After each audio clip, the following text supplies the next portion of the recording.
Olá, tudo bem?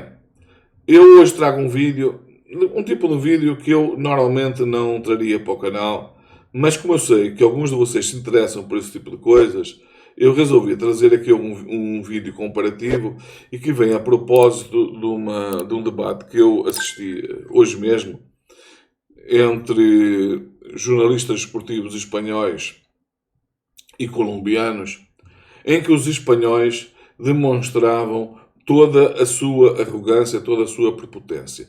Reparem, os espanhóis, quando fazem isso, eles tentam demonstrar uma superioridade em relação aos outros. Na realidade, essa superioridade que os espanhóis tentam demonstrar é algo muito parecido com o que se passa na Argentina. Se trata de um país em que a população tem efetivamente um enorme complexo de inferioridade e tentam camuflar esse complexo de inferioridade com um pretenso complexo de superioridade que na realidade não existe. Como eu disse, serve apenas para mascarar esse complexo de inferioridade que eles têm. O espanhol é muito parecido com o argentino. Eu costumo comparar o argentino como o fidalgo falido que vive de aparências. O espanhol não é muito diferente disso. Claro que eu não posso dizer que a Espanha é um país falido, ao contrário da Argentina, que é um país que está numa situação económica que não se consegue deslumbrar saída, pelo menos nos tempos mais próximos. A Espanha não está nesse ponto, evidentemente, mas isto não quer dizer que a Espanha esteja tão bem e que dê para o espanhol sentir um orgulho efetivo do país. Não é assim. O espanhol, na realidade, o que ele tem é um complexo muito grande de inferioridade em relação aos países mais ricos, que sempre foi o sonho da Espanha, estar entre os mais ricos, e um sonho que em algum momento da sua história esteve muito perto de conseguir, ou até mesmo conseguiu, sei lá, na era dos descobrimentos, como aconteceu com Portugal, só que isto é um passado distante.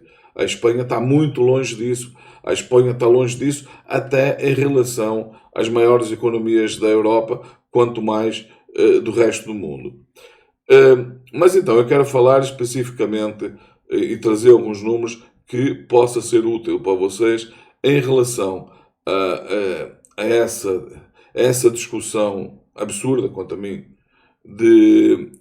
desses espanhóis com os colombianos, que naturalmente defendiam o contrário do que defendiam os espanhóis, e que o nível de arrogância do espanhol era tanto que eles nem sequer queriam comparar o Brasileirão com a La Liga, mas sim com a segunda Liga Espanhola. Vejam bem o nível de arrogância dessa gente. Houve um jornalista espanhol que chegou ao ponto de dizer que o Real Oviedo tinha mais história, de alguma forma mais tradição, do que o Fluminense. Sendo que eu, mesmo vivendo aqui em Portugal, próximo da fronteira com a Espanha, não faço a menor ideia de onde fica a cidade de Oviedo. O clube, se conheço, porque já teria ouvido algumas vezes falar do nome, e quando a gente vai ver alguma tabela do clube espanhol, poderá aparecer. Agora, se me perguntarem que clube é esse, onde é que fica, o que é que já ganhou, não faço a menor ideia. E estou convencido que isso acontece até com muitos dos espanhóis. Muitos dos espanhóis, eu não digo que chegará ao ponto de não saber sequer onde fica, mas se calhar até isso, até mesmo espanhóis, deve haver muitos que não sabem sequer onde fica a cidade de Oviedo. E em relação ao clube, também estou convencido que a maioria não faz a menor ideia. Mas pronto, mas é preciso, quando se quer se demonstrar arrogância, uma das formas de fazer é exatamente esta. Nós não queremos sequer comparar com a La Liga, porque isso seria, na cabeça deles, não suficientemente provocativo, não suficientemente prepotente. Então eles preferem comparar com a segunda liga, ao ponto de dizer que os clubes que disputam a subida à La Liga seriam clubes que estariam a disputar o título do Brasileirão. Vejam bem ao que isto chegou. Mas, para vocês terem alguns números para que, caso entre em algum tipo dessa discussão, eu trago aqui alguns números que refutam de forma clara toda essa arrogância, toda essa prepotência. Vamos então ver e depois façam vocês as vossas análises. E depois disso, deixem o seu comentário, o que é que vocês acham, se essa informação foi útil para vocês, se não foi, o que é que vocês acham disto. E se gostarem do vídeo, deem um like, se não gostarem, não dê o dislike, mas é sempre importante algum tipo de interação para ajudar a fazer crescer o canal, que eu vos agradeço muito. Vamos então olhar para os números para ver o que é que eles nos dizem. Vamos então começar por comparar quem foram os campeões e o nível de competitividade da La Liga comparado com o Brasileirão. Para isso, eu quero vos trazer aqui para ver quem foram os campeões da La Liga desde o início do século até hoje. Então, o que é que nós temos? Nós temos, começou por ser o Real Madrid, depois teve o Valência, depois teve o Real Madrid e o Valência ganhou aqui o seu último título. Como vocês vão ver, daqui para frente o Valência não aparece mais. Depois tem Barcelona, Real Madrid, Barcelona, Real Madrid, Barcelona. Finalmente aparece o Atlético de Madrid. Depois outra vez Barcelona, Real Madrid, Barcelona, Real Madrid. Outra vez Atlético de Madrid, Real Madrid, Barcelona. E é isto. Basicamente é um campeonato em que qualquer pessoa que aposte quem vai ser o próximo campeão, se Real Madrid e Barcelona, tem uma probabilidade bastante significativa de ganhar. Basta ver o número de títulos que as duas equipas têm. Repara, a Liga Espanhola começou em 1929. Quer dizer que ela não tem sequer 100 competições. Portanto, e se pegarmos ainda que houve um período de cerca de 2 anos em que não houve campeonato, que foi durante a Guerra Civil Espanhola, nós estamos a falar de um período um número de competições bem inferior. Eu não fiz a conta, não tenho presente qual é a conta, mas façam vocês se assim entender.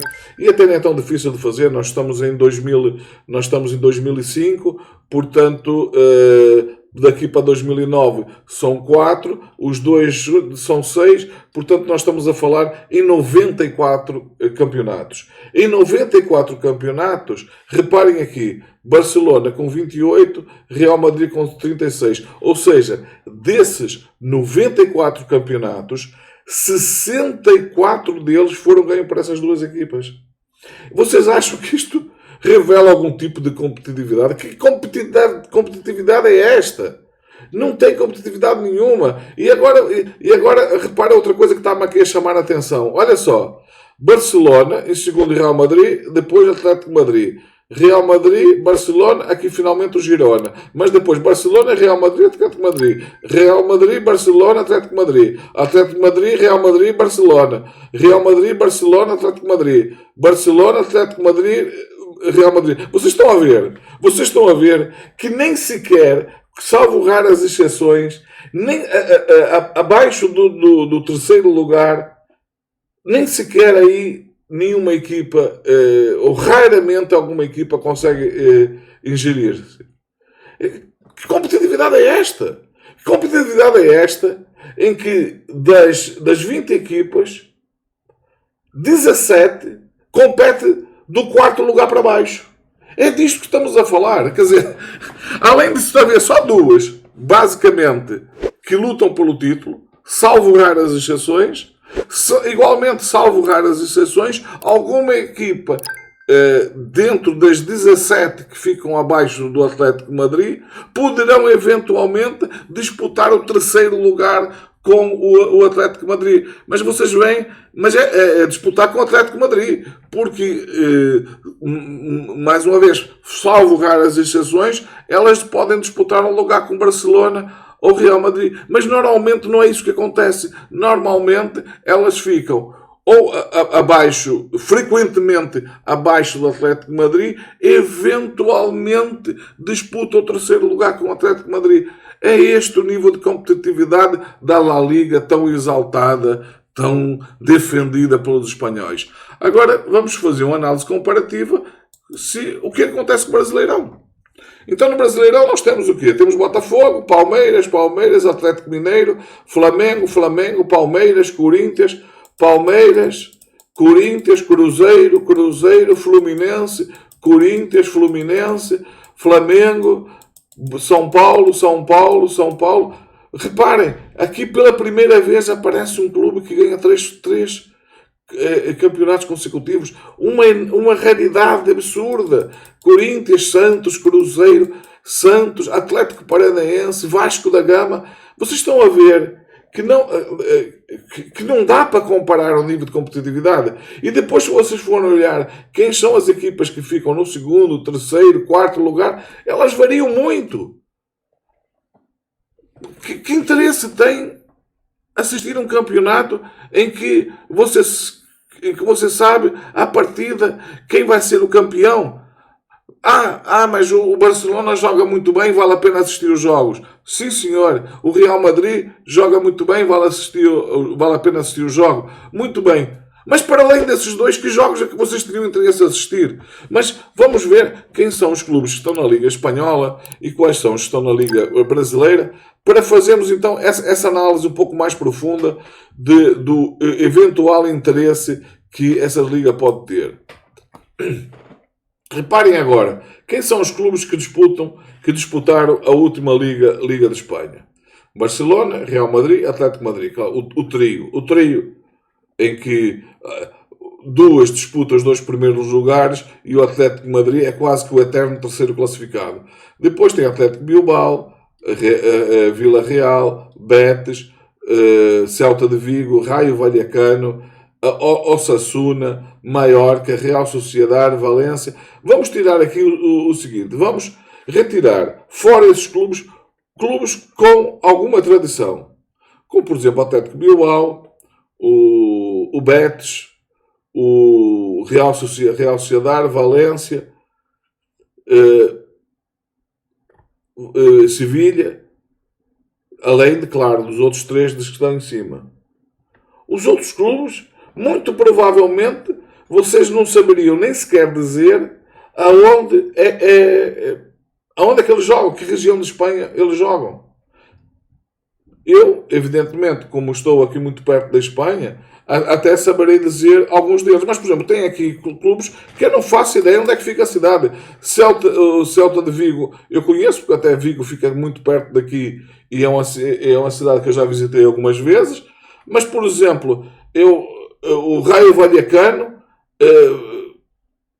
pelo que eu já ouvi dizer, fica ali nas proximidades de Madrid. Mas, por exemplo, Osasuna, não faço ideia onde é que fica Osasuna. Getafe, não faço ideia onde fica Getafe. Alavés é a mesma coisa, Girona é a mesma coisa, Ligané é a mesma coisa. Não faço ideia onde fica, sequer onde ficam essas cidades. Agora eu pergunto a vocês, tirando os jogos em que participa Barcelona e Real Madrid, que jogos vocês teriam interesse de ver? Eu digo mais, os próprios espanhóis, será que eles têm algum interesse para assistir um jogo, sei lá, Raio Vallecano Osasuna? Ou, sei lá, Getafe Alavés, Getafe Leganés? Estão a ver a quantidade de jogos, que quase todos, com exceção dos jogos entre o Real Madrid e o Barcelona, e eventualmente em certas alturas que o Atlético Madrid esteja a competir com algum nível que vale a pena assistir, o que é extremamente raro devido ao estilo de jogo que o clube que eles praticam. Eu acho que nem os espanhóis perdem tempo para assistir isto. Agora, vamos ver em contrapartida o que é que acontece com o Brasileirão. Temos aqui então agora o Brasileirão. Agora repare, tem o Flamengo, o Cruzeiro, depois tem aqui o Bragantino, mas depois tem o Palmeiras, o próprio Bahia, o Fluminense, o Atlético Mineiro, o Botafogo, o Corinthians, o Grêmio, o Vasco da Gama, o São Paulo, o Santos, o Internacional. Qualquer um desses clubes, qualquer jogos em que esses clubes participem, Eu não tenho a menor dúvida que uma boa campanha de marketing feita pela CBF, ou por aquilo que eu entendo que deve ser criada, tem que ser criada para que o futebol brasileiro dê um salto ainda maior, uma liga de futebol profissional no Brasil, e com uma boa equipa de marketing. Qualquer jogos entre essas equipas são extremamente vendáveis. Por exemplo, começando por explorar o mercado latino-americano, que eu não tenho dúvidas que eles têm interesse, até porque eu já ouvi em vários vídeos pessoas, jornalistas e não só, espectadores, a falar, a se queixar de não ter acesso a assistir os jogos do Brasileirão como eles gostariam. Se a CBF, ou se, como eu entendo, essa liga, pegasse nesses jogos e oferecesse para o mercado latino-americano, mas não só, para o mercado africano, para o mercado asiático, nem que não fosse para ganhar nada, oferecer os jogos para eles assistir. Aquilo que se poderia ganhar com o marketing desses clubes todos, iria aumentar a faturação dos clubes de uma forma exponencial.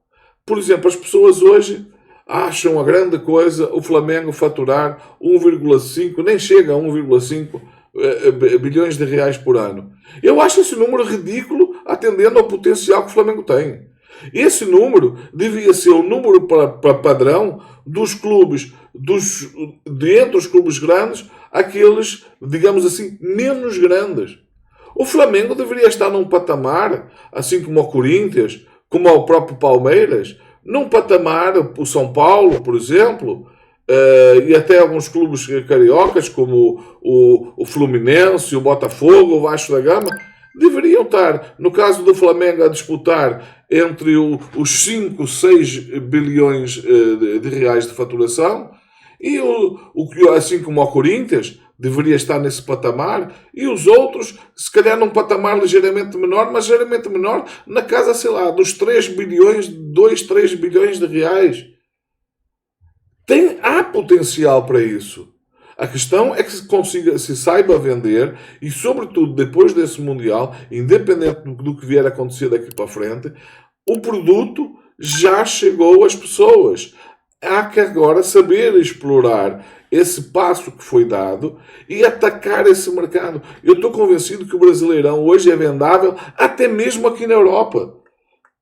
Por exemplo, eu não tenho dúvida que, sobretudo, sei lá, os países de leste da Europa, que sempre tiveram enorme admiração pelo futebol brasileiro, eu vejo como croatas, como todos aqueles países da Europa de leste, a admiração que eles têm pelo brasileiro e pelo futebol brasileiro.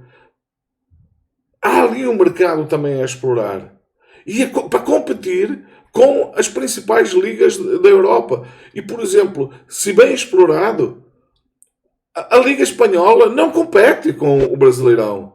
Precisamente porque, enquanto que a Liga Espanhola teria capacidade de vender 2, 3 jogos por semana, o Brasileirão tinha possibilidade de vender, sei lá, 6 ou 7 jogos. Facilmente. Ainda por cima, como o Brasileirão se joga normalmente 2 vezes por semana, ainda teria esse mercado, ainda seria maior. Existe aqui um enorme potencial que não está a ser explorado. Bom, é esses os números que eu queria trazer para vocês. Se vocês gostam deste tipo de vídeo, mostrem o seu interesse comentando, dando o seu like, ou se não gostam, dando o dislike. E fiquem bem. Vemos no próximo vídeo.